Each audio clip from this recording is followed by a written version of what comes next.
আসসালামু আলাইকুম। বাংলাদেশে পুতুল নাচ হচ্ছে। যে যেমন খুশি তেমন করে সাজতেছে, যে যেমন খুশি তেমন করে নাচতেছে। এগুলি দেখতে দেখতে আমরা অতিষ্ঠ। আর প্রত্যেকটা ফ্যামিলিতে কিছু না কিছু রুলস থাকে। সেই রুলসগুলি জেনারেশন টু জেনারেশন ফলো করে আসছে। সো সেখানে আজকে দেখলাম বেগম খালেদা জিয়া তার 4 থেকে 5টা জন্মদিন পালন করত। সো তার সেই ফ্যামিলির ট্রেডিশনটা তার ছেলে ধরে রেখেছে। খাম্বা তারেকও তার এই যাবৎ 3টা জন্মদিন আমরা আহ, পেলাম। ওয়েবসাইটে একটা, তার পাসপোর্টে আর একটা, তার আইডিতে আর একটা। সো আমি জানি না, ওনারা হয়তো সুযোগ বুঝে যেইখানে কোনো মানে এক্সেপশনাল ডে থাকবে সেটা হয়তো ওরা ডিক্লেয়ার করবে।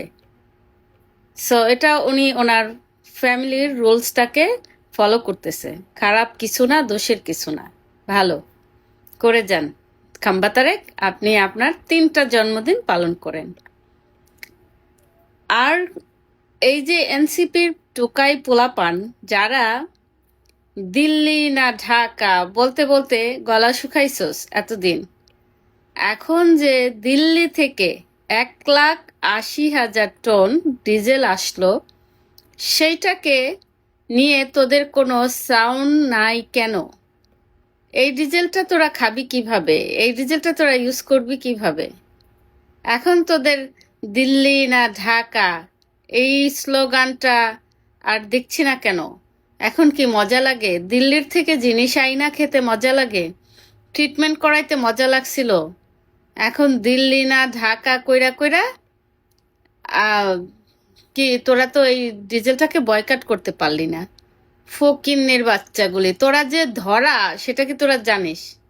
তোরা তাদের কাছে ধরা, বুঝছিস? সময় মতন বুঝবি।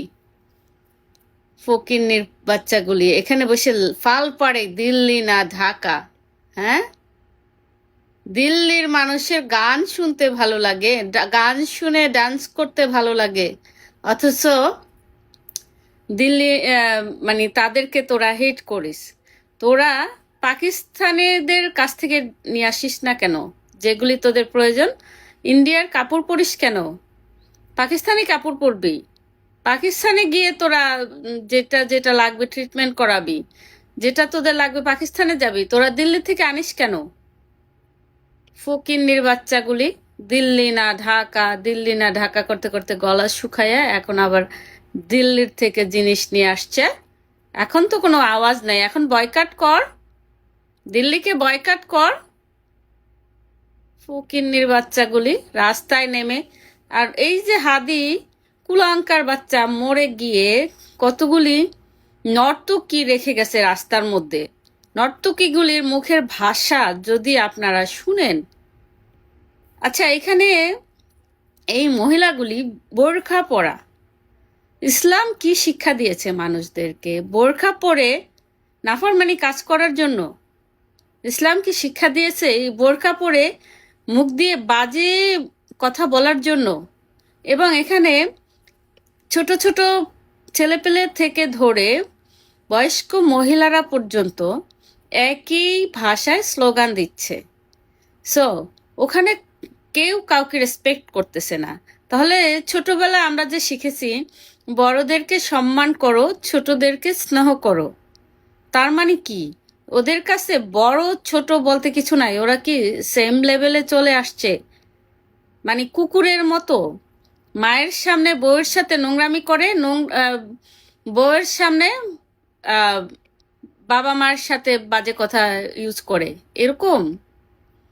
এত জঘন্যভাবে বাংলাদেশটাকে কোথায় নিয়ে এসছে চিন্তা করা যায়? একবার ভাবা যায় যে বয়স্ক মহিলারা বোরকা পরে কি সব স্লোগান দিচ্ছে। দেখলে মাথাটা ধরে ওঠে যে কিভাবে। আচ্ছা, ওদের মুখে লাগে না যে ছোট ছোট বাচ্চাদের সামনে আমরা এরকম ভাষা ইউজ করতেছি, এবং ওই বাচ্চাগুলি এই মুরব্বী বয়স্ক লোকদের সামনে এই ভাষা সেম ল্যাঙ্গুয়েজ ইউজ করতেছে?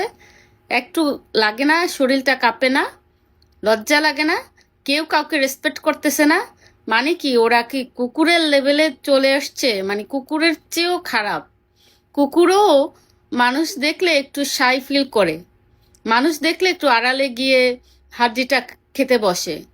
কিন্তু এই যে কুকুরের বাচ্চাগুলি যারা শাহবাগী, তারা যেইভাবে কথা বলে, এদেরকে দেখলে মনে হয় কি এদেরকে একটা করে ঝাড়ু দিয়ে পিটানো যেত, এদেরকে একটু ম্যানার শেখানো যেত, যে বড়দের সামনে এইভাবে আচরণ করতে হয় না, বা ছোটদের সামনে এরকম কথা বলা যায় না। এই শিক্ষাটা আমরা যে বিদেশে থাকি, আমেরিকান যারা আছেন বা অন্য দেশে, তারা তাদের মানে তাদের ফ্যামিলির স্টার্টার্স মানে তাদের ছোটদেরকে তাদের কিভাবে কথা বলতে হবে তারা ঠিক সেইভাবে কথা বলে, এবং বড়দের সাথে যেভাবে সম্মানের সাথে কথা বলতে হবে সেইভাবে কথা বলে। ওরা কিন্তু ইসলাম ধর্ম পালন করে না, ওরা তো ভিন্ন, মানে ওদের ধর্মটা ভিন্ন। তাহলে ওদের কাছে রেসপেকটেশন পাওয়া যায়, এবং ওদের কাছে মানে কোনটা ন্যায় অন্যায় এটাও ওদের কাছে শোনা যায়। তো তোরা যে ইসলাম প্রচার করিস, তোরা যে ওই যে এনসিপির যে টোকাইগুলি যে জামাতের সাথে গিয়ে জয়েন করেছে, জামাত শিবিররা তারা নিজেরা নিজেদেরকে স্টাবলিশ করার চেষ্টা করতেছে, তারা ইসলাম প্রচার করবে। ইসলাম কি এটা যে তুমি বাজে ভাষায় কথা বলবা, বাজে ভাষায় কুখাদ্য ভাষায় তুমি স্লোগান দিবা, রাস্তায় নেমে যাবা, বোরকা পরে হাত দিয়ে দেখাবা, এইভাবে ছিড়বো ওইভাবে ছিড়বো? এটা কি তোমাদের ইসলাম শিক্ষা দিয়েছে? এত নিচু, মানে এত নিচু শ্রেণীর মানুষ তোদেরকে না দেখলে বোঝার উপায় ছিল না। এত মানে এখন আর নিউজ দেখতে ইচ্ছা করে না, ঘৃণা লাগে তোদেরকে দেখলে। তোদেরকে দেখলে ঘৃণা লাগে। তোরা যে রাস্তায় পড়ে থাকিস, তাহলে তোরা নামাজ কখন পড়িস? তোরা কিসের ইসলাম প্রচার করিস? নাকি ইসলামের নামে তোরা ভণ্ডামি করিস? তোরা হইলো ভণ্ড। তোরা কোনো ইসলামিক মাইন্ডেরও না, ইসলামিক কাজও তোরা করিস না। তোরা হচ্ছে ভণ্ড পুরুষ, ভণ্ড মহিলা। তোরা হইলো এইটা। ইসলাম মানে এই না বোরকা পরে এই বাজে ভাষায় গালি দিব, বাজে ভাষায় কথা বলবো, এটা ইসলামের মধ্যে পড়ে না। চরম লেভেলের বেয়াদবি করতেছে বাংলাদেশের মানুষগুলি। আর এই খুনি ইউনুস, সুদখোর ইউনুস, তার তো বাংলাদেশটা একটা দেশ চালানোর তার কোনো ক্যাপাবিলিটি নাই। সে দেখেও না দেখার ভাব ধরে বসে আছে। কোনো প্রশাসন নাই, কোনো আইন নাই।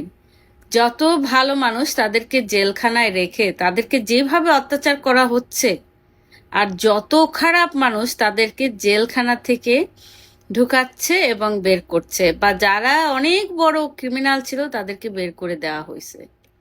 তার মানে এই দেশটা কোথায় চলে গেছে? আর তোরা নির্বাচন করতে চাস, নির্বাচন তোরা কোথায় করবি? কার দেশে করবি? এই বাংলাদেশটা যে গড়েছে, যে এই বাংলাদেশের পিতা মাতা, তাদেরকে বাদ দিয়ে তোরা বাংলাদেশে থাকবি এবং বাংলাদেশটাকে দখল করে কোনোদিনেই পারবি না। তোদের এই নির্বাচন আমরা কখনোই মেনে নিব না, কেউ মেনে নিবে না। তোদেরকে বয়কাট। তোদের মতো কুলঙ্কাদের এই বাংলাদেশ থেকে চিরতরে মুছে না দেওয়া পর্যন্ত শান্তি হবে না। এই ছোট্ট একটা দেশ, হ্যাঁ, অর্ধেক পানির নিচে চলে আসে অলরেডি, আর কত শতাংশ বাকি আছে। সেই দেশ নিয়ে তোরা এতটাই মানে খেলায় মেতেছিস, এটা খুবই দুঃখজনক। মানুষকে শান্তি মতন থাকার জন্য একটু সুযোগ করে দে, মানুষকে দুটা ভাত খেয়ে বাঁচতে দে অ্যাটলিস্ট। এতটা অন্যায় করিস না। খুনি ইউনুস, এখন তুই বাংলাদেশ থেকে ভাগ, তোর যা নেওয়ার তুই নিয়ে গেছিস। এক জীবনে মানুষের কত লাগে, একটা ছোট্ট জীবনে মানুষের কত টাকা লাগে, কত কিছু লাগে।